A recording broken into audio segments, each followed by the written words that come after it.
Yes.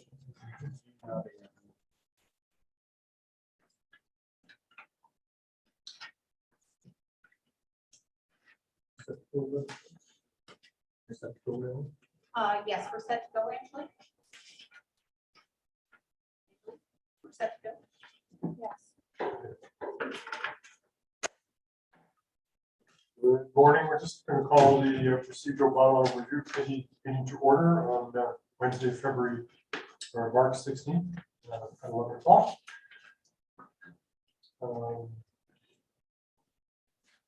Motion to adopt the agenda. So moved. Second. Thank you. Any discussion? All in favor? It's carried. Thank you. Are there any disclosures of pecuniary interest in the general nature thereof from any member of the committee? Seeing none. Minutes of the meeting held March that's today. Oh, sorry, that should say February 16th. Motion to approve the minutes is circulated.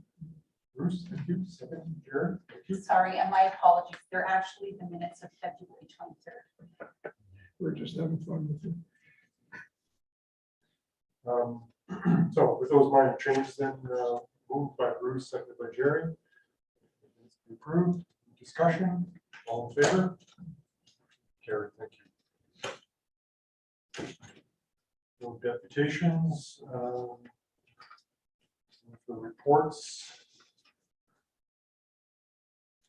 So the report that was included on the agenda, just give a little bit of background on the current committees that we have here at the county. Some of them legislated or mandated, some of them discretionary. Some of them have met their mandates, such as the Seniors Housing Task Force, which perhaps could possibly be expanded at this point.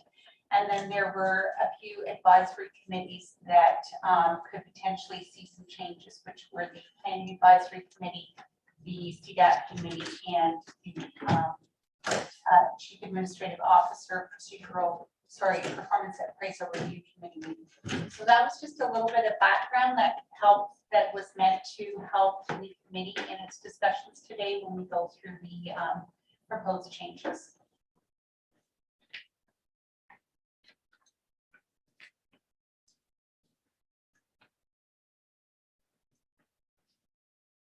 We have that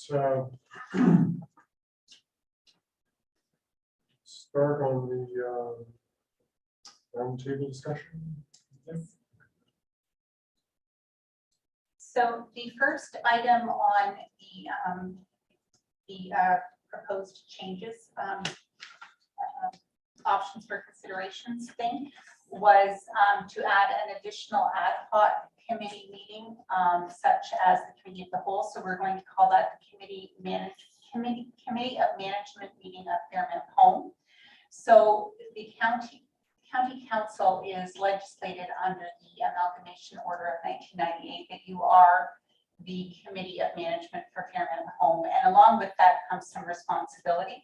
So I'm going to just turn it over, if I may, to the CAO, who has a little bit more in-depth knowledge on the roles and responsibilities around Fairmount Home and the potential liability that council face, which is why we were sort of asking that we go into this separate meeting so that council is aware that they are sitting as the committee of management. Yeah, so it's not just as a result of the changes to the act, which are happening as we speak. We've always been the board of directors, but now the responsibility and the onus is going to fall upon the decision-making of the board of directors and the advice provided by senior staff. So most counties have a separate long-term care committee that reports directly to council. I feel like that's probably overkill. Let's just separate that. And it's purely in heading. It's not like we're going to change seats or change hats. But if there is an inquiry that section is broken out and it's sitting as a board of management for the long-term care facility in accordance with the Long-Term Care Homes Act, section 11. Just so that everybody is clear when there's discussion about the home, that you're making that decision as the board of directors.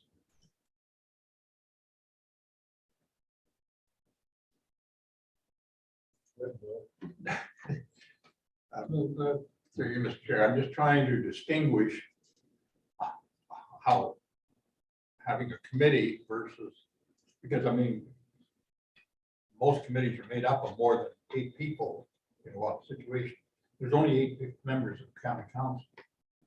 So right now, the county committee of the whole is looking at Fairmont Home.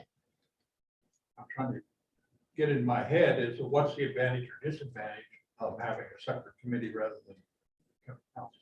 We're not suggesting a separate committee. We're just suggesting that at a point in the agenda that we go from sitting as a committee of the whole to the long-term care advisory committee or board of management.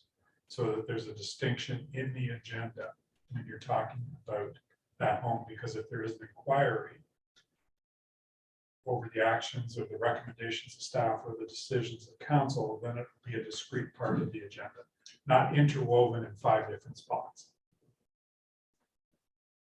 Okay, I'll let it set my head for a minute. Rather than setting up a whole separate committee structure. Like it's just It's a acknowledged. line. Yeah. On the agenda. Okay. Jerry, you have a question? Well, I think, like I sort of, that's where I was, oh, sorry.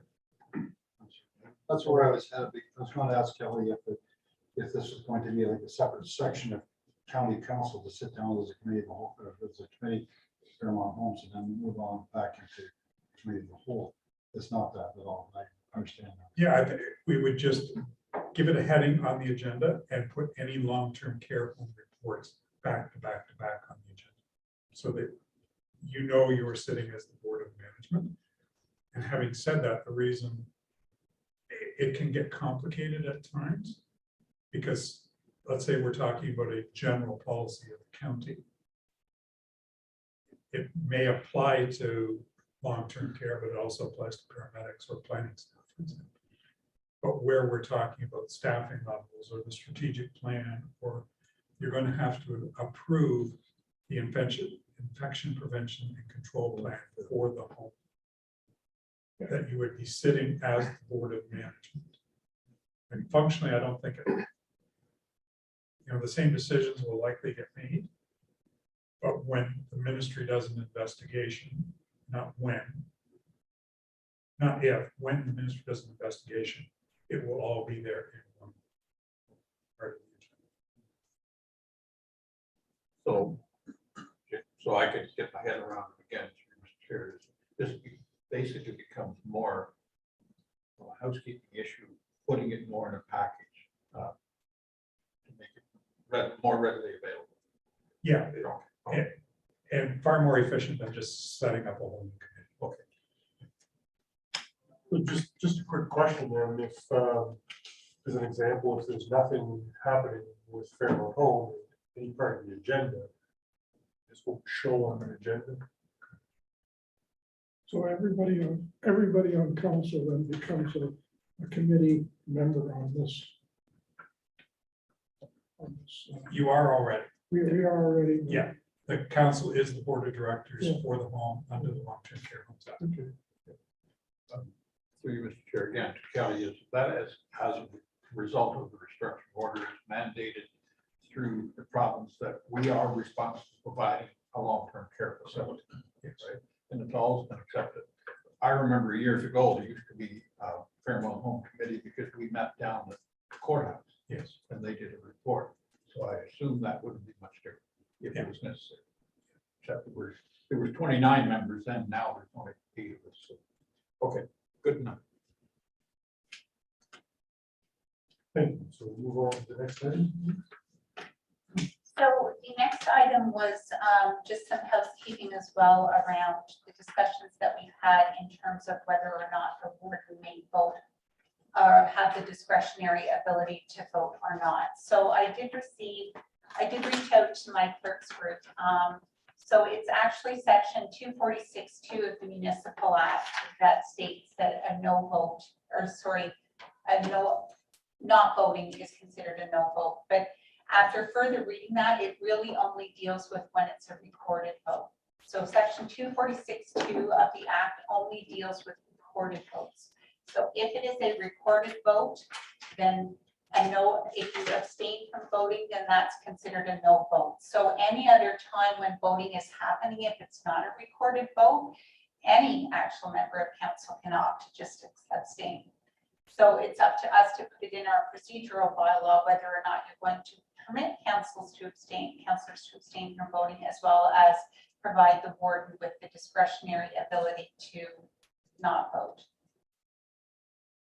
Just some research from my other clerks groups. None of them allow any member of council to just abstain from voting. They all indicate that if you don't vote, it's a no vote. But the 3/4 of them do allow the provision for the warden or the head of council to may or may not vote, and then some of them are silent. So they just don't have any inclusion in their procedural bylaw regarding whether or not the warden may or may not vote. It's just one specific clause that says all members of council must vote, and any abstention from voting is considered a no vote. So it's really up to council what they want to do. You're present. The majority of council resolutions and recommendations actually come under committee of the whole, where the mayor of South Frontenac only has one vote, not two. So if you're voting in committee of the whole, if the warden does vote, it could potentially create a tie vote, which is a lost vote. And if they choose not to vote, then it would be a more clear vote. It's either one way or the other. So it really is up to what the committee feels.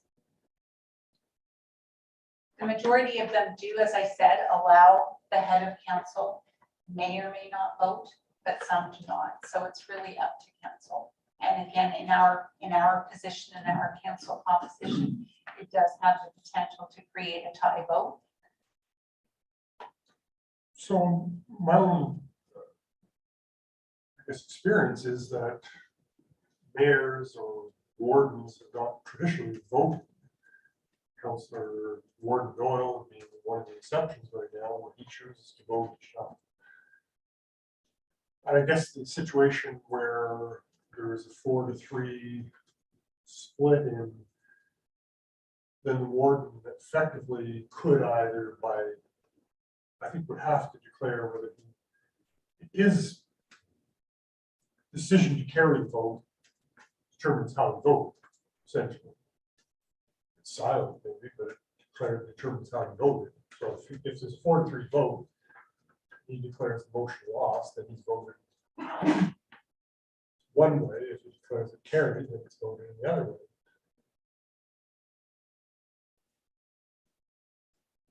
Through your chair, there's no ongoing record of whether someone abstains or not. Am I correct?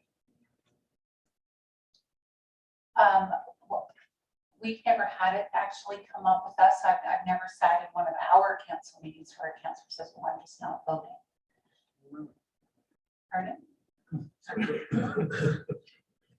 sorry to interrupt, but we have that often happen in our local council. We have a couple of members who, well, I'm just not gonna do it, but they finally realize it's a negative vote when they do that. I've never heard that happen at the county council. Well, I don't know that it was, I don't think it was declared, but it's my personal belief that there was a member of council who did not vote on a particular issue, just undeclared, just didn't vote.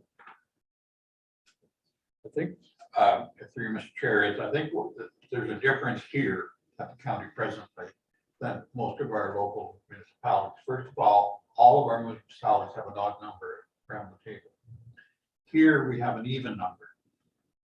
So you could end up here with a tied vote if everybody's voting. So I could see a role for the warden not voting, because you've got an odd number. You've got 7 people then that are voting, and you're probably going to have to go one way or the other. It's just that somewhere I think we have to show in procedure bylaw that say that a no vote or abstaining from the voting is a no vote. Do we have to put that in there? So that is already in our bylaw. We're talking specifically now about whether or not the warden has the discretionary ability to vote or to not vote. And keep in mind as well, just throwing out a scenario, I know the previous meeting, we had a discussion around a recorded vote and how important it was that the person requesting the recorded vote is the first to vote because it has the potential to sway the vote. Now you have the same potential if you end up with, you end up on the floor with a vote, an item on the floor, and all of a sudden the vote is 3-4. And the warden sees that it's 3-4, but he's not in favor of it. So he has the potential to sway that and say, I'm going to vote, making it a 4-4 and automatically making it lose. So if you're going to provide the warden with the opportunity to may or may not vote, does he have to indicate that before the vote's taken?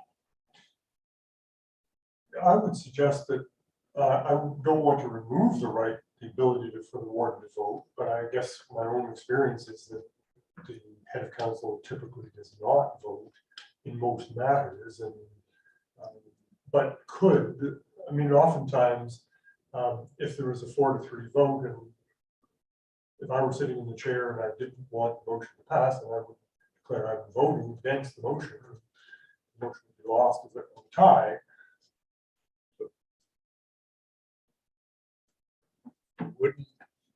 Wouldn't it already, if you didn't vote, it still, because that'd be a no vote. Well, I think that's the distinction we're attempting to make in the procedural bylaw, that the warden does not have to vote, and therefore, if they don't vote, we're not counting their vote as a negative vote, if they fail to vote. I think that's the distinction that we're looking at, is about all other members of council are required to vote, and a no vote is a negative vote. That's not true of the warden if they're not forced to move to voting. Part of the procedural bylaw vote. I see it as a bit of a double-edged sword, because if we're not counting him when he doesn't vote, but we are counting him when he does vote. If it's, I'll take the gender away from the words. Well, I think also that fortunately, there's very few times where we have a 4-3 position. There's a fair bit of unanimity in many of the items that we're considering, so it's a pretty rare occasion, at least among this council. It's not true for all councils, of course, but certainly with this council, at least, there's a fair bit of common ground. Wouldn't necessarily be so in any other council. The work hasn't been sometimes in councils I've been with.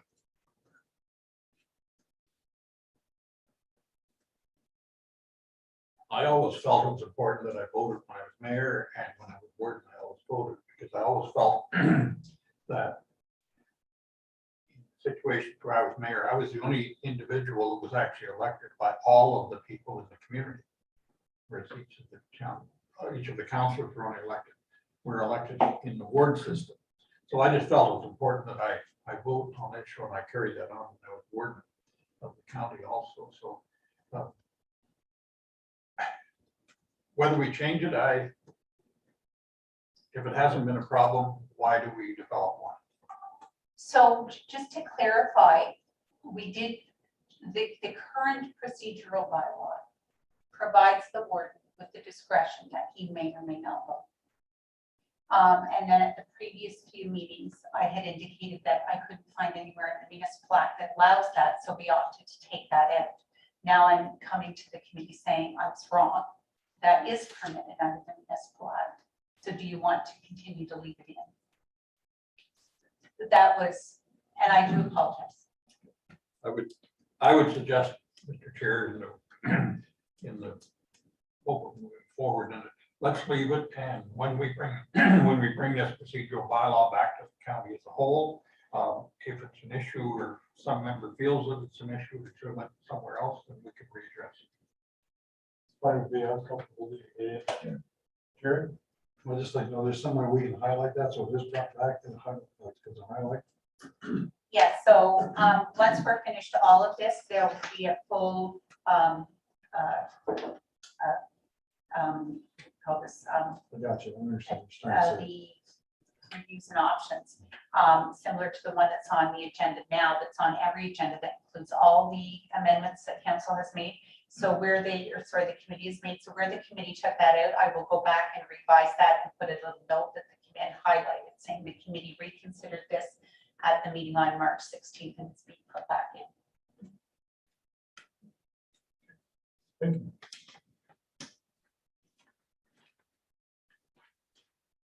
So the next one is just going through Schedule B. So, and this is of course looking at all of the committees.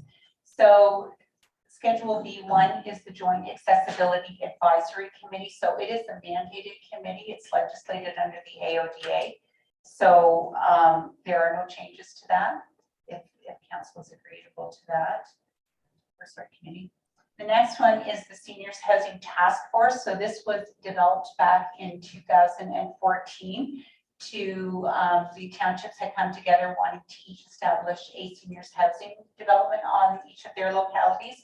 So that Seniors Housing Task Force really was established to work with consultants to establish a business case for each of the townships. So their mandate has basically been fulfilled. So the committee has two options. You can disband the task force because it's met its mandate, or you can amend its mandate. Do you want to look at having a seniors committee that looks at the difficulty with some of the committees I find at the county level is that the majority of services are passed at the local level. So it's difficult to have a committee at the county level. But it's just a thought to throw out there. We do have an age-friendly community plan that we had developed back in 2016, I believe. Each of the townships have received a copy of that plan.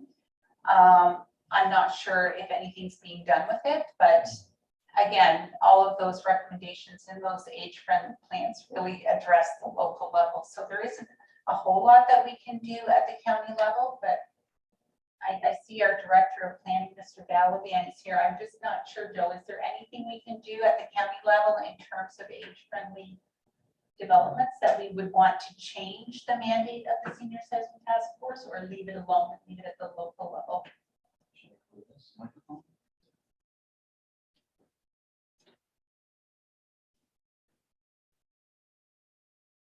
Through you, Chairman. There is an age-friendly plan that was approved by County Council 4 years ago.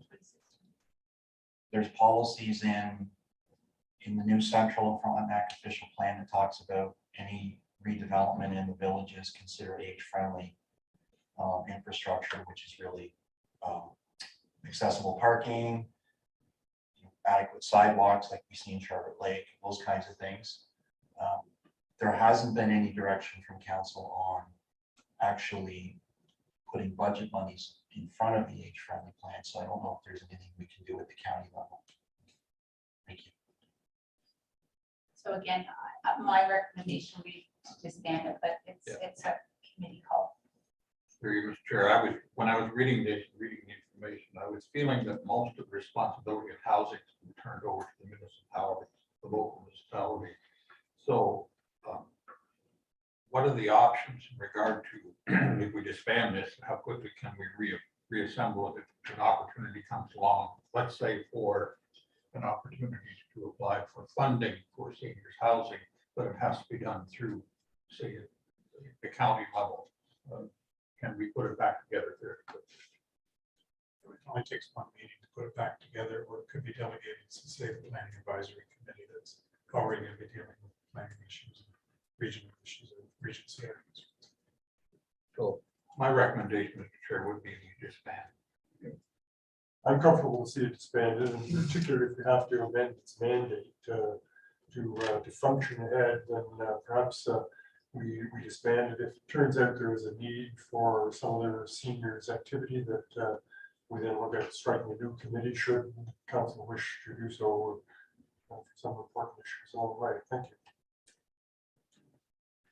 So the next two committees, Schedule B3 and Schedule B4, are the Community Development Advisory Committee and the Planning Advisory Committee. So there were a couple of options that the committee could consider that were contained in the report and not here. But at this point, I think because those committees really fall under the Planning and Economic Development Department, I'm going to turn the floor over to Mr. Allen and Mr. Gallivan to discuss these committees of whether or not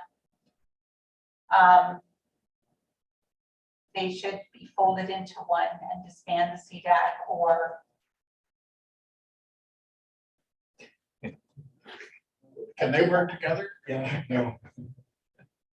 Through you, Jerry, if I can start, we'll go back and forth here. So I think as you noted in your report, Jeanette, the Planning Advisory Committee is a mandated committee. It has to, we have to have one. I've looked at other planning committees of other counties and they don't have the teeth that ours does. They're more truly an advisory committee, where our Planning Advisory Committee is consisted of the 4 mayors and 3 citizens. And they review any draft plan of subdivision that ultimately is approved by county council. They review draft official plan amendments or draft official plans, and they make recommendations to council. The problem we've had, I'll define it as a problem, is that we don't have enough business of that committee to meet on a regular basis. It's at the call of the chair. So that I would argue that the committee is not being well utilized for its function. There are other counties, and I'll use Renfrew County as an example, that has they call it the Property and Development Committee, which is the department that has planning, has GIS, has economic development, and they have a forestry department there because they have a county forest. All of those go to their committee once a month, which is comprised entirely of a committee made up of county councilors, not the mix that we have. I don't really, I'll let Richard talk about CDAC and what's happened with CDAC. Again, I think I'll refer to Jeanette's report that committee was 2 or 3 advisory committees were folded into that advisory committee. that's correct. So the Sustainability Advisory Committee, the Trails Advisory Committee, and I think those were the 2 that were folded into this new. It started out as an economic development charter committee of some sort. But to add to Mr. Gallivan's point as well, when the Planning Advisory Committee is basically at the call of the chair, it provides little public notice for the public when they want to see our meetings. So when we have a regular schedule, for example, for council, for CDAC, we can create those agendas ahead of time on our web portal, so that when you go onto the Civic web portal, you can see all the upcoming meetings for the next 6 months. And it provides sufficient public notice so that those interested in what we do here know when the meetings are happening. So when you have meetings at the call of the chair, people never really know when there's going to be anything. Just one other thing I would like to comment on, and that is the fact that we are one department, Planning and Economic Development. We have different roles, but a lot of stuff we do aligns. We try to be aligned with our business. And maybe it's important, and this is really for you to discuss, is it important for a single committee rather than 2 committees to hear that discussion of how planning and economic development are working together at the regional level? So I'll stop there, and I don't know if you want Richard to comment now. But I'm not sure if the committee needs any further comments, or I actually trying to look at these roles that each of these departments do. My question or comment would be, are there advantages to going together? And I am always a firm believer the people who are working at those committees are the ones who can give us the best advice. I would. Thank you, and nice to be speaking to the microphone through you, Mr. Chair. I think there's a few things that have to be taken into consideration to answer the councilor's question, but one of the main things is that as we move sort of some of the focus of our activities to follow the recommendations in the Black Line report that we received with our service delivery review in 2020, as we move our activities from a direct business support function or primary function of direct business support to investment attraction, which is a different form of direct business support, land use planning becomes a big part of what you're doing. Because if you're working with a business on expansion, there's going to be conversations about zoning and building permits and setbacks. If you're working on attracting a new facility that has requirements in terms of communal servicing or water, wastewater, or new three-phase hydro, all of these things kind of then tie back into planning and land use, and when we're talking about it. So it does make sense, because it is, we often find ourselves kind of saying, yes, we want to help this company come here, but we're often faced with some land use planning challenges. And so being able to have these conversations about land use policy as economic development policy is really important. So I think that makes sense to me. If I may, a couple other comments in terms of engaging and hearing from the public in terms of what we do. The Community Development Advisory Committee really was meant to provide like a broader community perspective on terms of how we do our activities in both with the trails and with the economic development. And now we have digital tools that help us with that. So we're able to go straight to our ambassador business network with surveys and host public meetings via Zoom or in person to gather feedback from them. We're able to capture regular information through surveys about the business, the state of doing business. We create engagements for every single project we do through Engage Frontenac now. So we're engaging at a broader level to bring in community perspective that was often brought by this community in the past. So it serves. So we have other methods that we're using to get that. And then lastly, in the nature of kind of structural collaboration, we're working with a lot more other organizations or committees at the operational level. So we have a regular meeting with the staff from each of the townships so that we're aligned in planning and economic development, initiatives that are happening at both levels, as well as with Frontenac Business Services.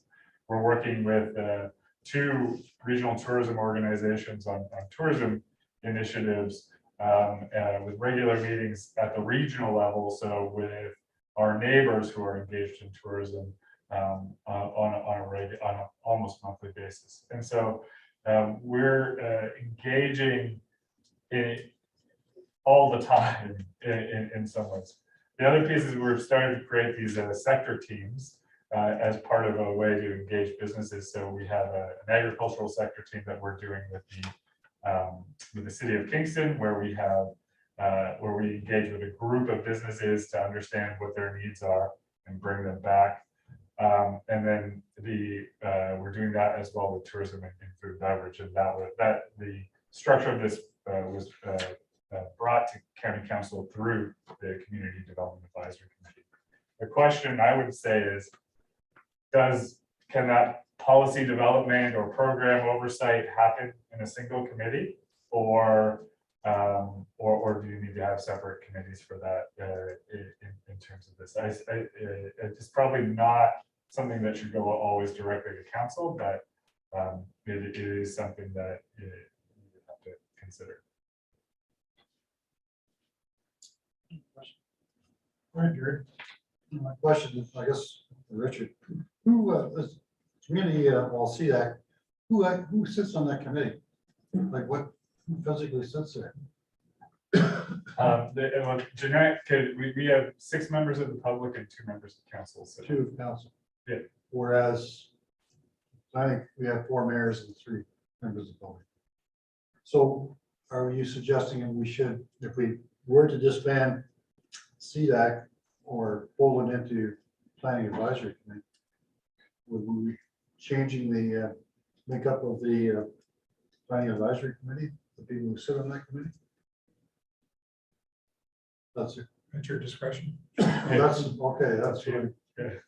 I think that's what I'm hearing. Like The planning advisory committee under the act requires at least a minimum of one public member.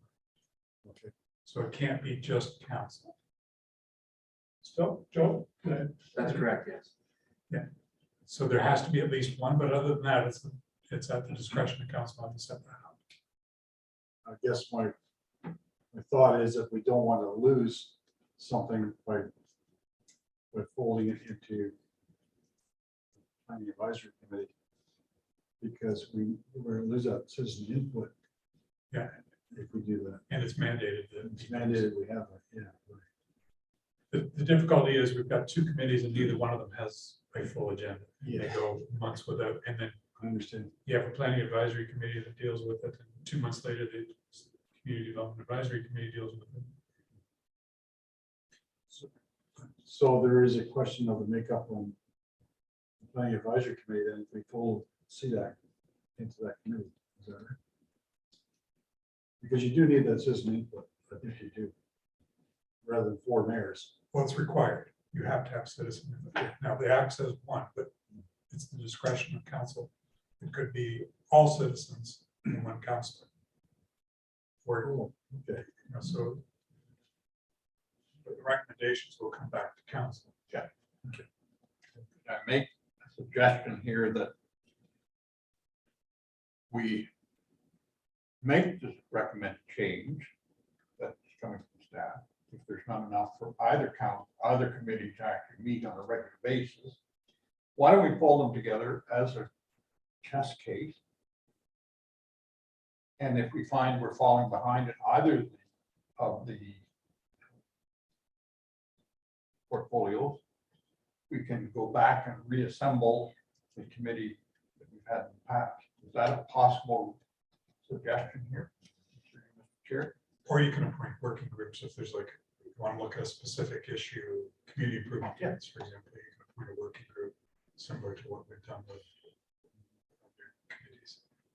Services.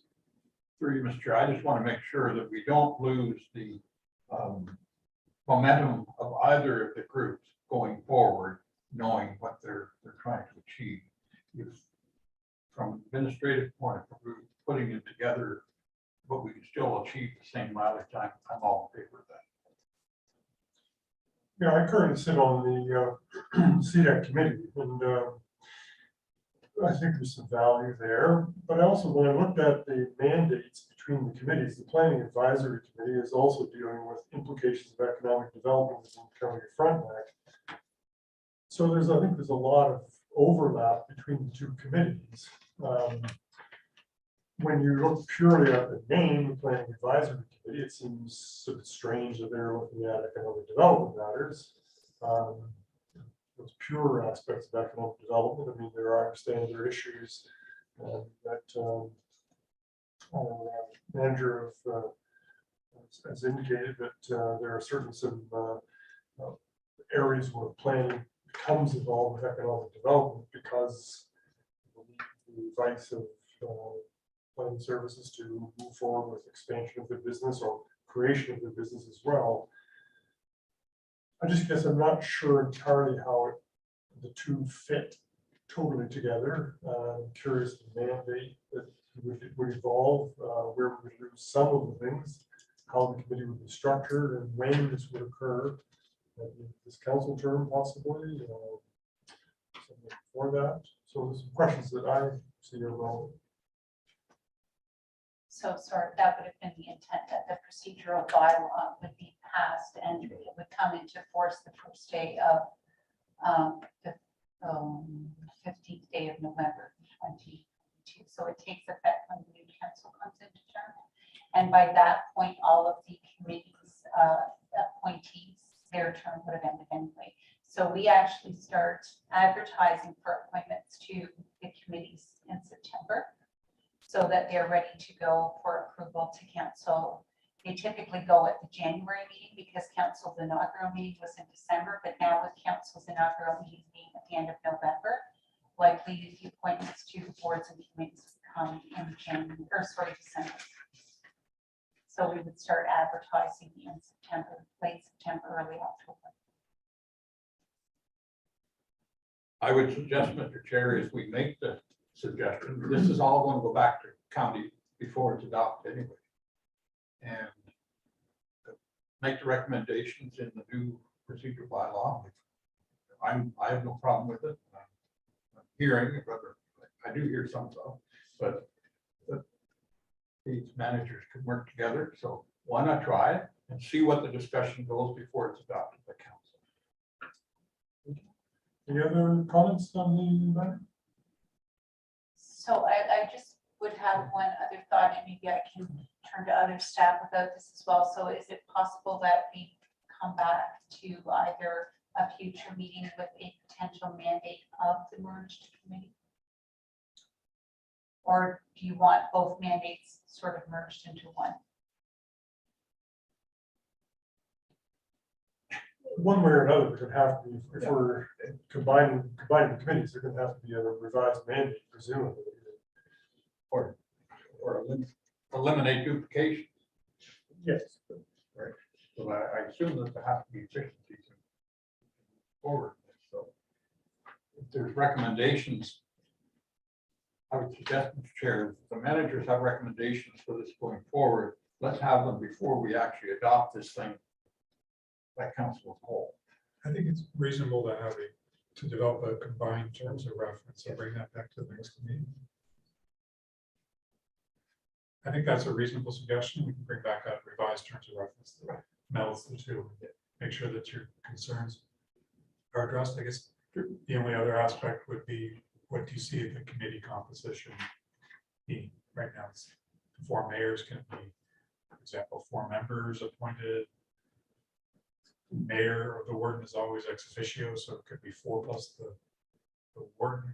It could be, are we comfortable with 3, continuing with 3 from the planning advisory committee? If you think it needs to be more, I guess that would be part of the terms of reference that we bring back to.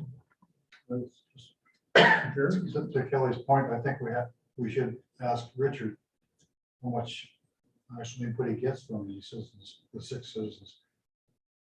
Like you said, you had 6 citizens on, and we have 3 on the CDAC committee. We're looking at the 6 total sort of thing. Back to Kelly's point, is it worthwhile? I mean, I think the citizen input's always great. It depends really on the subject. So some of our meetings there's very little discussion, and some of our meetings there's a great amount of discussion. And so it really depends on the appointee, and it really depends on the content that they're engaged with. And so that's a big piece of how it works from the citizen input standpoint. Okay, thank you. But it sounds like there's general consensus from this committee that we should consider the amalgamation of the 2 committees. Staff are going to bring forward a revised mandate for this new committee. That'll be before it's actually presented to county council. Right. Yeah. My understanding? Yeah. Thank you. So the next committee is the Administrative Building Design Task Force. So that, of course, is still working through its mandate as we work on a redevelopment of this site. And then the last committee is, sorry, not the last, the Chief Administrative Officer Performance Appraisal Review Committee. So again, the report that I provided to council, it did talk a few years ago about changing the name of this committee, because in the past, council has opted to have the mayors look at a number of different things, such as service delivery and organizational review was sent to the 4 mayors. So do we want to update this mandate, change the mandate and the name of this committee so that it not only includes the performance appraisal of the CAO, but make it more of a committee? I mean, I had suggested a few years back, it was called the Executive Committee only because it was made up of the 4 mayors, but.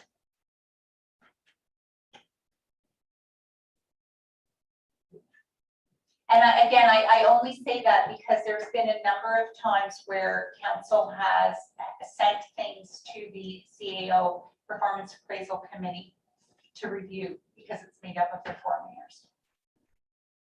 So it's not necessarily a CAO Performance Appraisal Review Committee. That's certainly one of its roles. But in the past, it has been sent other items to look at.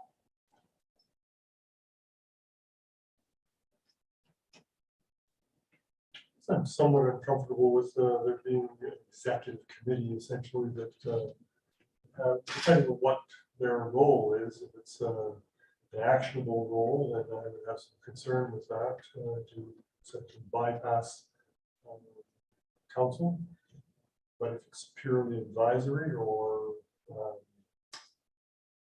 informational or discussion based, that could function. I'm assuming the committee typically meets on an annual basis, if not more, maybe once or twice more. But its primary function is the CEO performance appraisal. It wouldn't have a lengthy term each year. The original report that the clerk brought forward, it was recommended that just things referred there. So it would be, the term of reference would be CAO performance appraisal, plus anything referred by council. So it would essentially be a very easy way on we're negotiating with such and such. So let's send it to there and they can bring back a recommendation. It wouldn't be a standing item of these 42 things. It would be whatever council as a whole refers to it. I don't know if we've ever referred to this term of council. Yeah, we have a couple of times. I think I just wasn't aware of it or didn't click in those. Can't remember what they were, but I know we have minutes. Through you, Mr. Chair, Kelly, is that under the present regime? Is that not happening? The CAO Performance Appraisal Committee meets on a somewhat regular basis, as the chair has mentioned 2 or 3 times a year. But they're at this point confined to those items related to my performance or anything referred to it by council. And we have referred things to it in the past. All we're suggesting is that that be formalized, and at that point, does the name CAO Performance Appraisal Committee make sense? I think they reviewed the They reviewed the RFP for the strategic plan for council. And that was just this term. The previous term of council, they also reviewed the service delivery, the service delivery review, and another RFP that it may have been the strategic plan as well. I personally don't see anything hurt by widening the mandate a little bit. Missing something, that's really what I would, something not happening that should be. It's just a really long committee. Yeah, okay, all right. So as I noted in my report, a report was brought to council the last term and they sort of deferred it to the strategic plan when council was looking at its strategic priorities, but it was never really addressed. So, and again, I'm just looking at potentially, I don't know, I had suggested executive committee only because the mayor sat on it, not because it's creating a different level. But it can stay as is and council continues to refer to it. It just doesn't really, the name of the committee doesn't really match what it's doing. It's a portion of what it does, but it's not really matching what it's doing. You want to add more to it, then make it longer. So that's council's call. I mean, I like to think back to I guess it would have been the previous council that went through the RFP process for this term of council's strategic plan. But in council's mind, when you want to put out an RFP for, and it's going to come again this year, there's going to be an RFP that has to go out for the strategic plan of council for the next term of council. So how is it that you want to review those RFPs? It's got to go to some committee, so. Thank you, guys. Yes. Yeah. That, are there issues during this performance review that come up that the questions that are asked that are beyond the scope of what the mandate is?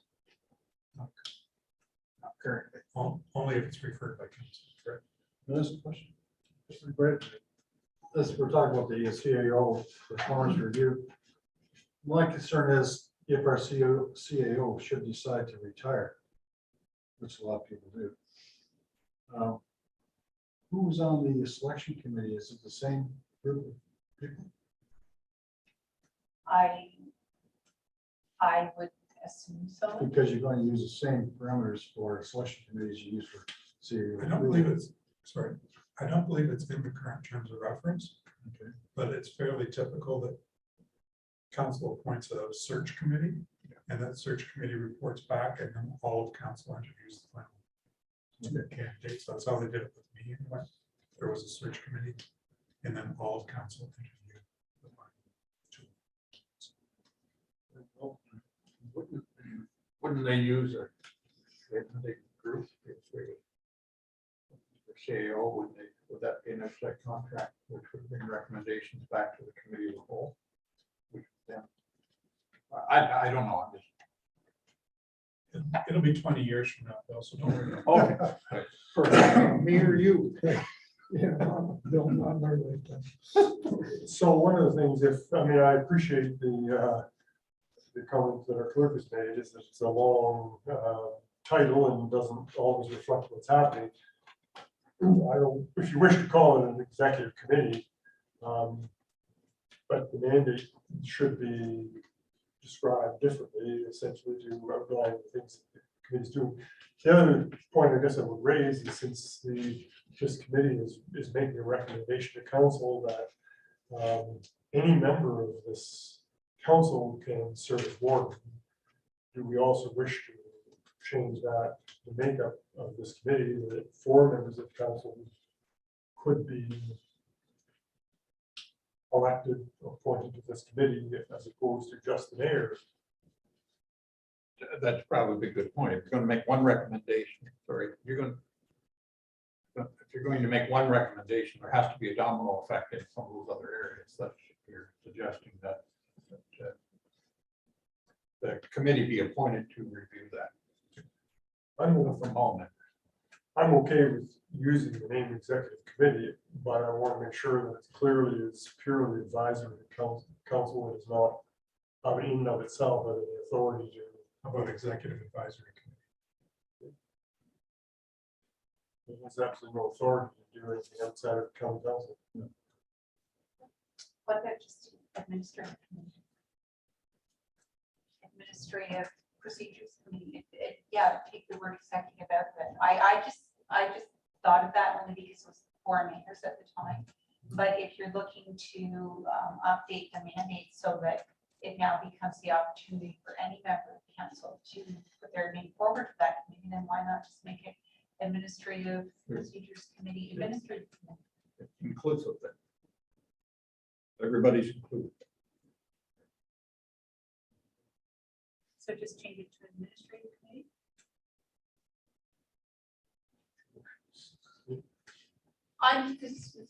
It's a good idea. I mean, what else is at the townships? Like, do you have a similar type committee at the townships? And if Yeah, so we what is do. it called? P&A committee, personnel. That's We just strike ours as an ad hoc Yeah. committee as needed. Deal with the CEO as an example, it's going from such that, yeah. It's just an ad hoc committee that's set up. But I don't have a problem with this being a standing committee with our structure here.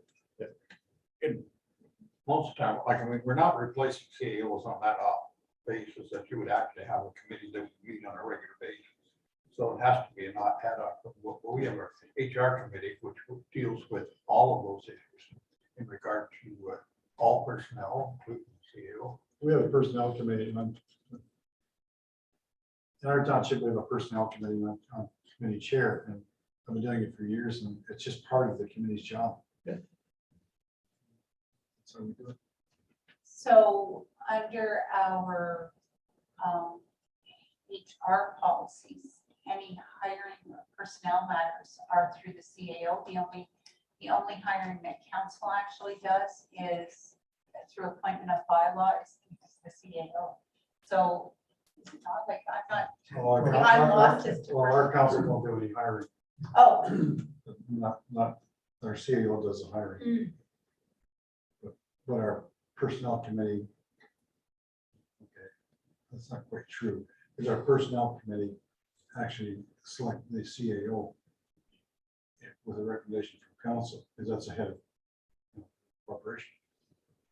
But as far as staff or personnel are concerned, the CAO, he's responsible, or she is responsible.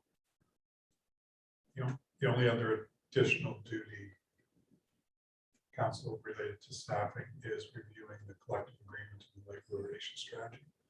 So there's, in that document, the bar presents 2 or 3 times a year are the 3 bargaining units and the administrative non-union group. So she runs through the priorities and council versus that plan, which actually. I think we've come to the conclusion of this one, so let's move on.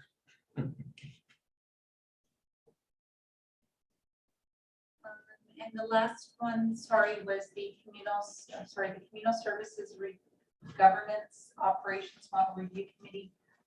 Again, they're still working through their mandate. We anticipate that it should be done. I'm not sure if maybe perhaps in a year. I don't know, but at this point, it's still working through its mandate. So there's no recommendation to change that committee. Good. And then the next one is the procedural bylaw review committee, which I think tops them all, honestly. Like, you don't get any better than this, really. And Let the minutes so reflect. I think so. And would that be, could we turn the volume? All in favor?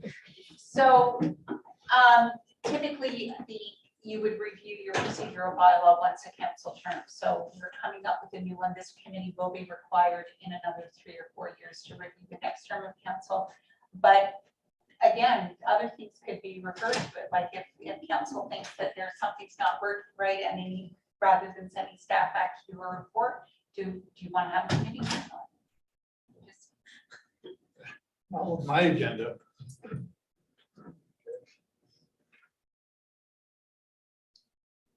I think we finish up the work that we're doing there, and the committee will just disappear. Well, Fade into the wait, sunset. wait. Fade into the sunset. I would suggest maybe that council as a whole might send us back to the beginning block and say, do this over. We don't agree with anything you said.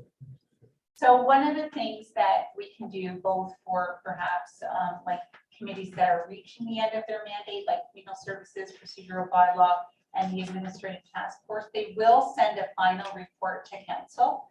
And part of that recommendation can be something like, and having the committee met its mandate, the committee is hereby disbanded.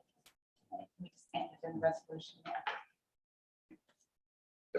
You're going on the next list of committees.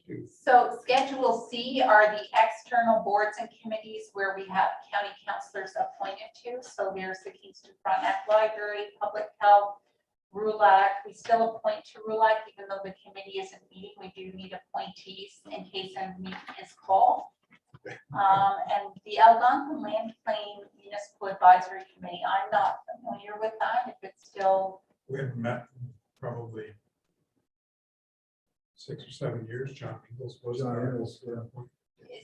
is it still in existence? Oh, because these committees, or sorry, these bodies typically send a letter to the county to say we need, we would like you to appoint somebody. I don't think they exist. They don't exist, so can we perhaps remove that? Well, White Duck Provincial Park is going to take in more than one township in Frontenac County. And that's going to happen in the next term of council. So is it still necessary to have this? So the committee was to make sure that the municipalities were involved in the process. Okay. Now that the treaties are in the final I's and T's, not commas, I don't know if there's going to be any more consultation, or it might be just a presentation of the plan. But for example, White Duck Park is going to happen.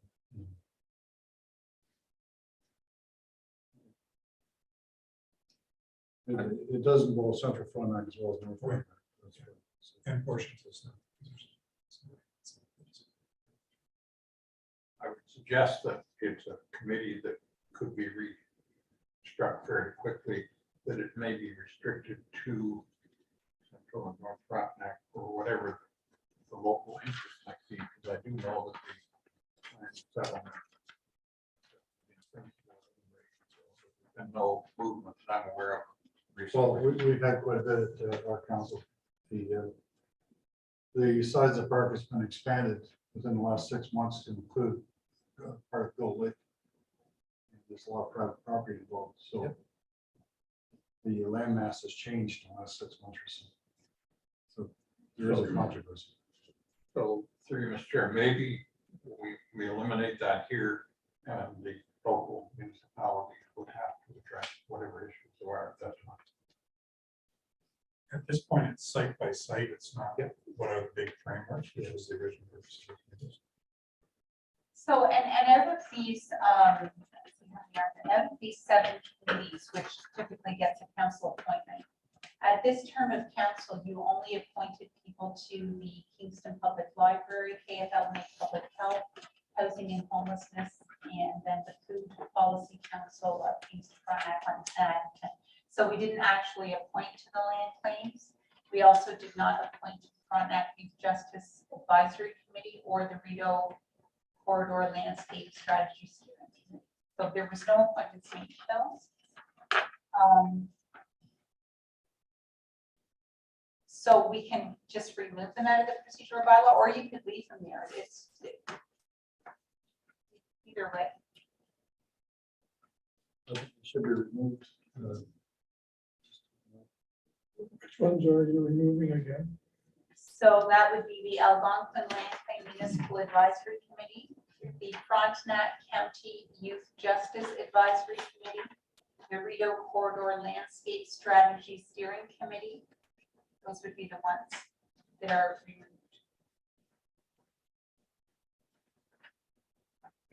So 4, 5, and 6. Do we have anybody on the Housing and Homeless Advisory Committee? Is that Francis Smith? Yes, Okay. yes, that's Councillor Smith. We're meeting on a regular basis now. Through you, Mr. Chair, if I may, these committees, they're actually a cost to the municipality or the county. Because if someone's meeting in these, they're getting paid per diem or mileage or whatever. So we have nobody on these committees. What's the use of having the titles here? So again, these were requests made to the county for representation. So for example, the Algonquin Land Claim or the Frontenac Youth County Youth Justice, they would have sent us a letter saying we'd like you to appoint somebody. Which time we can reevaluate. Fair enough. Recommendations to remove those 3. Let's try to remove those 3 as a recommendation from the committee. And the last one, and I apologize, I should have printed one of these out as well, is the liaison. So I'm glad to see that we have the liaisons on this committee. So Schedule D is the liaison. So are we happy with it? If you don't mind, if I take 2 minutes, I'm going to just go print out that Schedule D. I never thought to do that, but really it's because you're all the liaisons here, so you can take a look at it and see this is what your role says that you're to be doing in a procedural bylaw. Are we missing something? Do we really? If you'll recall, council made one amendment to the liaison Schedule D a couple of maybe last year, where you no longer have to provide verbal updates to council every month. But I'm just wondering, is there anything else that you wanted to see changed? Want the description of the appointments? council liaison, emergency transportation, long-term care, Fairmont home, corporate service, planning and economic development. Those are the 4 liaison. If I may speak to that, Mr. Chair, is that I have been on record, I believe, especially with Kelly, and I don't see any purpose to these liaison. Because if there's any questions that come from the county as a whole, as you're the chair or the liaison member, 9 times out of 10, the managers of that department are sitting in the room with us. And any professional question is going to go to them anyway, because I'm not going to be able to answer the question about corporate services. I would just turn to Alex to get the answer to that. So I think my vote would go to eliminating. I think so too. I think, excuse me, may I speak? I think so too, Bill, because if I have a question, Susan's the person I'm gonna ask about Fairmont Homes. So I'm not qualified to answer the question. I'm really not. And as far as the monthly report, Susan White said it, and I just forwarded, like, because of COVID, I haven't been in the building in 2 years. 3 years, going on 3, I guess. Well, in my case, I'm with the food policy, and I was under the understanding that the only time I would come to council now is if there was something that needed council approval. You know, that you don't really want to know exactly what's going on with the policy meeting on a month-by-month basis. So that's what I've done. I still go to the meetings every month, but So in terms of cut your mic off, Bill? Oh, sorry. So in terms of I was meeting with Joe, sometimes Richard for the economic development side of things, but inevitably things that I was going to report on, Kelly covered in his CEO's report, so I was really left to pick and choose among or supplement whatever Kelly had said. I suppose occasionally there are things that were disclosed to me that would not come out in some other way to county council, but they were not earth shattering. They weren't looking for any particular direction from council. They were just information. So I haven't been meeting with Joe, Richard since that time. And I agree with Councilor Bell that in many cases, the director of those areas are present during our council meetings and could respond to any questions that are raised as well. I'd be okay with seeing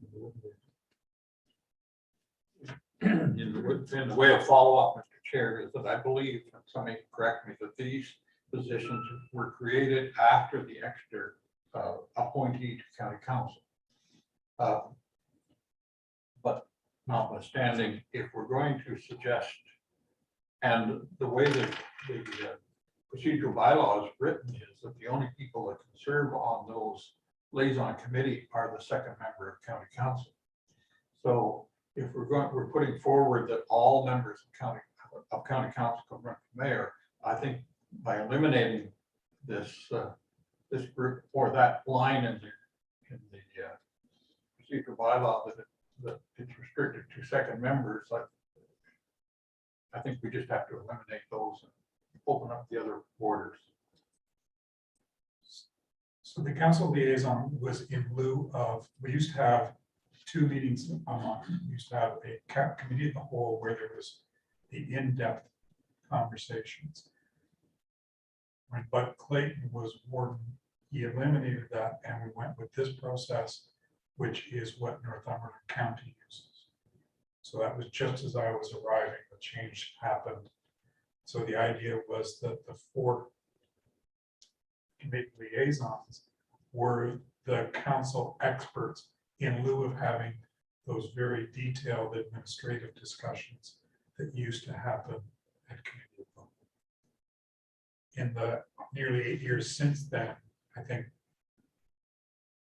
the question becomes, are you comfortable with the amount of detail you're getting in county council? Or are you looking for somebody to have a more in-depth knowledge of the operations? I would personally rather hear from the person that has the in-depth information if there is an issue. And I think that's really what the role of the manager of the department would play, because as an appointee to corporate services, I'm not going to be capable or informed enough unless I have, like, of course, Ron Vanderwan, I cheated him one day and said I had a 20-page report. That's the only way I would rather be able to bring the nuisance of that department to the county. And so having the department head here making a report on Fairmount Home or paramedics or whatever, in my opinion, is much more useful than having me as a liaison person speaking about. And that's the other change that happened at the same time, was previously just the CAO and clerk attended the meetings. After this change, when we eliminated the committee of the whole, the directors attend the meetings, managers of specific areas. So the two things together were intended to eliminate one meeting. Maybe we've accomplished that goal. Yeah. Yes.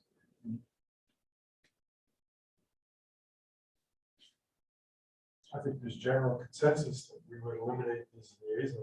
I think so. You know, and again, this is not something that's, as we've discussed, this procedural bylaw is a working document. If we feel we need to go back to some other form of reporting for various departments, we have that option to create it again if we need to in some particular instances. Sure, I think when it comes to the council as a whole, we're only 4. There's 4 other voices that may bring something to the table we haven't thought about, but these committees would perform a very important role. Let's throw it out there and see what happens. I'm just for my own understanding. So if you eliminated the liaisons, in my case, which I attend the Food Policy Council meeting, so would that be eliminated? Or, The Food Policy Council is not part of their liaison. oh, it's not part of the liaisons? Okay, you just used the word liaison. You're not eliminating external boards too. Okay.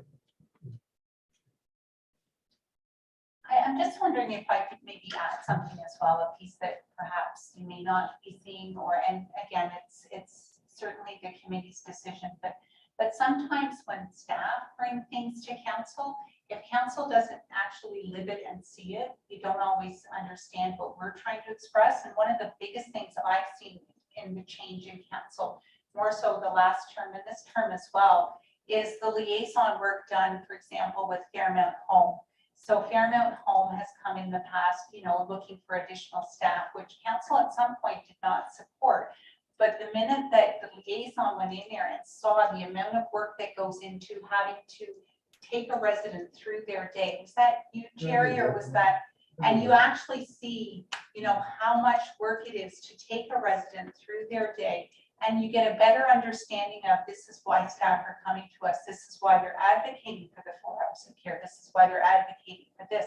And that liaison becomes the department's spokesperson at I'll council. tell you the truth, I was shocked when I saw the amount of work being done. I mean, yeah, and that was Lisa Harvey. That was Lisa that took me through, and we did that, and I was actually shocked with the amount of work that some of the staff had to do. It was shocking. So I did bring that back, you're right. So again, it just gives, and the same thing perhaps through the liaison with emergency and transportation services, when you go through a call out and you see what happens in the day of a paramedic and you understand why things happen the way they do. It was just one, and I believe that was one of the reasons as well why we brought the liaisons forward, was to have that one member of council who fully understood exactly what that department's going through, so that they would support that the department has some level of political support at the council table. I'm not saying that they're needed or not needed. I just wanted to point out that was also a piece of why they were created. I don't think there's a lack of merit in some instances, but I think as Councilor McDonald mentions, facility and being able to crunch budget numbers or review the financial details is not something that the liaison is particularly going to be well versed in, I think, and capable of doing perhaps. And in that case, it's probably better for the staff person to be involved. There's a component that Jerry saw through his liaison work that I think was very relevant. But to do a monthly report, perhaps it's not as effective as once a year or some of the frequency, and similar to, I think, in planning and economic development. But well, rebuttal that, I think that the report that the manager gives each one of our meetings, each council meeting, it's relevant, it's time, it's in time sort of thing. I think it's very important that, because I hope council read that report that Susan writes. They do, because it's a timely report, and it's an updated thing, and it's far more in depth than any liaisons ever going to do. True, but I think in your case, she provides a year, you send it on to us. So there's maybe not as much value in you being. I'm not even sure why I'm in the picture, but I think that kind of information, maybe from not just Fairmont, but from other departments, should be coming forward to council. I think the information is important for council members to have, just whether the liaison functions well in providing that information. I can't give you all the information that happens in economic development and planning particularly. So it's Kelly that steals it all from me anyways. That's right. He knows that.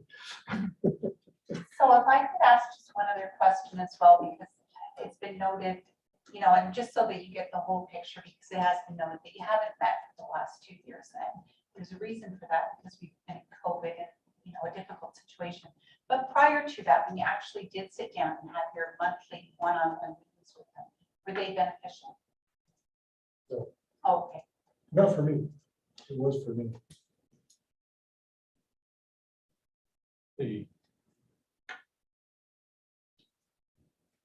I guess the only time I met in person was with Kelly and Susan. In the last 2 years, I haven't met with anybody physically because of the reasons you mentioned. So I haven't seen a decline in the efficiency of the organization because I haven't been meeting with them. And the only report I've been given is what Alex gave me, and I just copied it and gave everybody a copy of that report. I had nothing to contribute to that. Any of the corporate services I have. Well, personally have nothing. I agree, we have nothing to contribute, but maybe it gives the staff an outlet. Staff do need some shoulder to lean on once in a while. And I think when we had the monthly meetings back 2 years ago, that was happening. And it's not- I'm thinking from staff perspective. If they need somebody to talk to. That's a good point, Jerry. Maybe there is some relevance and staff have that council reflection of the council's approach or attitude towards what they're thinking about. Well, the way those meetings went, it was, I don't know if you're familiar with the green light session. That's where you throw stuff at the wall and see what sticks. But that's what we did as a this way as a liaison with Lisa. That's how she would bring up new ideas. I think she was thinking on her feet, and it gave her a chance and time to sit down and think about things. I'm thinking from the staff perspective, not the council. Councilors aren't that busy anyway. They can do things like that. I'm just wondering what the staff think about it. Not what council think. I mean, I guess Kelly's the CAO. What do you think? And I didn't sit in on every committee meeting, but occasionally I'd sit in, except for the corporate services one. But I would think the general sentiment was that there was value from a staff perspective. Were they time consuming? Yeah. But if council doesn't find the value, I think that's, we're here to serve council. Well, works both ways. In any corporation, it works both ways. Mr. Chair, and the whole moving forward, let's make the, I think, I would personally speak on, make the recommendation, we're eliminating the liaison committee. And let's see what the discussion is around the table. Because we're not going to pass this procedural bylaw, we're making a recommendation to council as a whole. And if there's very progressive ideas or thoughts in regard to not doing it, I have no problem with it continuing. I think, certainly, I think from my perspective, I think at least if it were either done on a quarterly basis, possibly, might be more relevant. I mean, I think there could be things in planning or economic development relevant, but I was getting stats, which Kelly did. So he took, his report came before mine, he was using all my stats, and I was left so well. But there could be items for things in planning ahead that they were looking to do, or workload and certain things that there could be some relevance in doing it, but not necessarily a monthly report or a monthly meeting with staff. Might lighten the load for all and provide a greater value to council or way. I think I hear your recommendation. I'm comfortable with it. We'll be discussed that council in full and with this report forward. So is the recommend to disband, or did you want to recommend a change to the meeting date to only meet quarterly? I'm hearing two things now. Well, I think But my position is right now, we're recommending that we disband them, but leaving it open for discussion with council as a whole, that perhaps some other format could be used. But from my chair, notwithstanding all of the points that have been made by all members, that it may be useful that we would have a larger discussion with council as a whole. consensus there.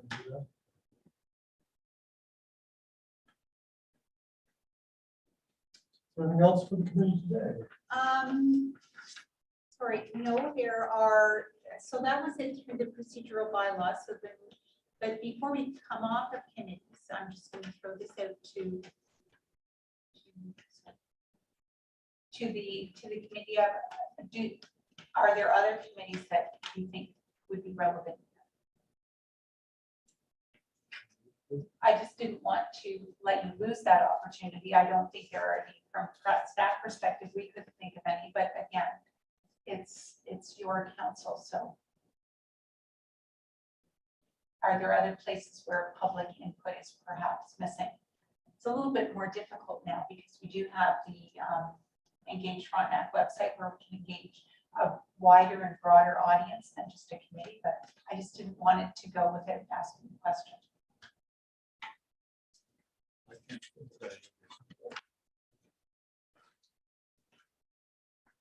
I'm not aware of anything else, but again, this is a living document, and if we feel the need, we can strike something as maybe too later.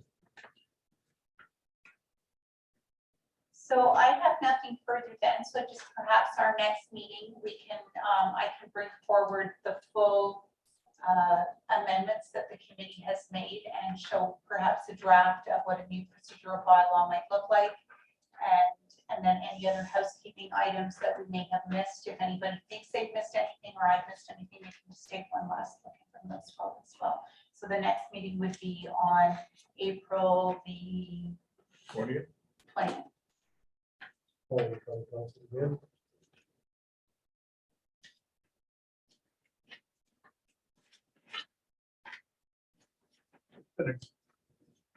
Sure, this has been a good exercise. I've enjoyed it. Thanks, I've learned a whole lot. Really.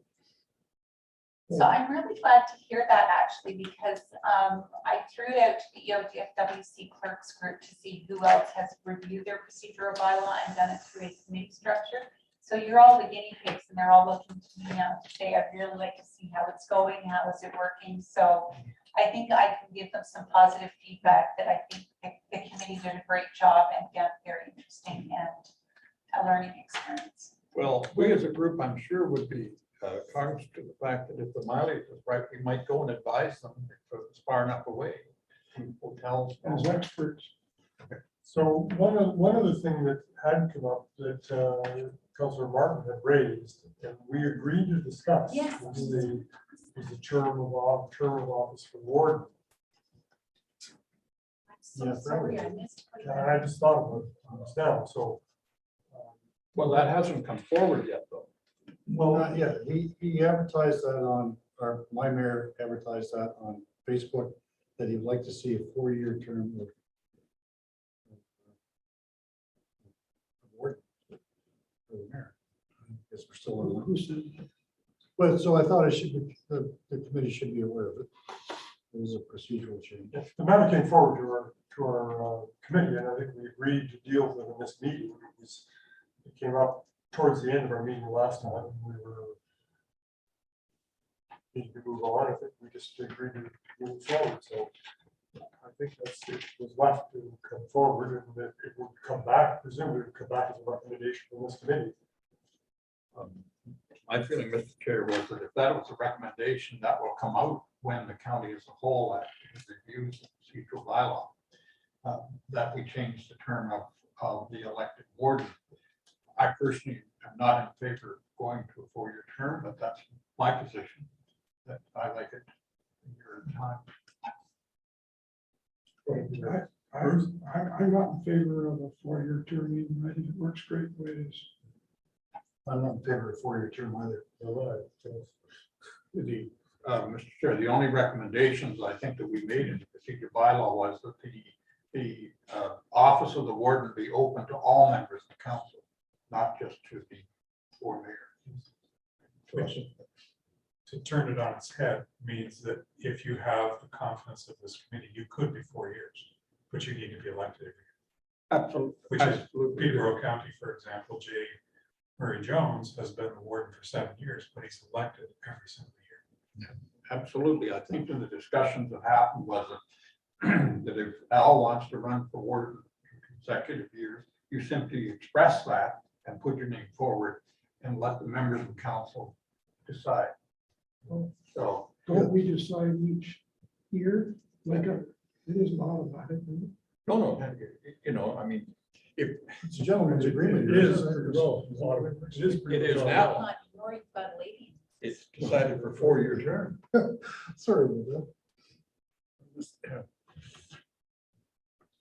That's the end of that. End of the conversation. I don't know what to do with it, but that's the end of the discussion. So we just have a final motion that's moved by Councillor Haig, seconded by Councillor Martin, that the meeting hereby adjourn at 11:36 a.m. All in favor? Or sorry, 12:36.